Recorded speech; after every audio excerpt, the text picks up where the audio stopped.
ستوري تايم. انا ما بحبش احكي الموقف ده خالص لان هو يعتبر من اكتر المواقف المحرجه، بس انا لازم احكيه علشان ما حدش يخيب خيبتي، ما حدش يقع في اللي انا وقعت فيه.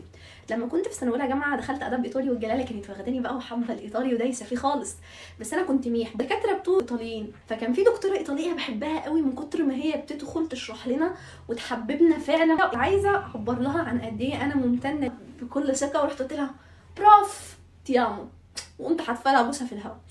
قامت بصالي كده، اول ما سمعت الجمله قامت وتعبيرات وشها بتتغير، ومن ساعتها بقى كل ما تشوفني تزوغ الموضوع بقى، وقلت خلاص يعني هي مش مستنضفاني تقريبا.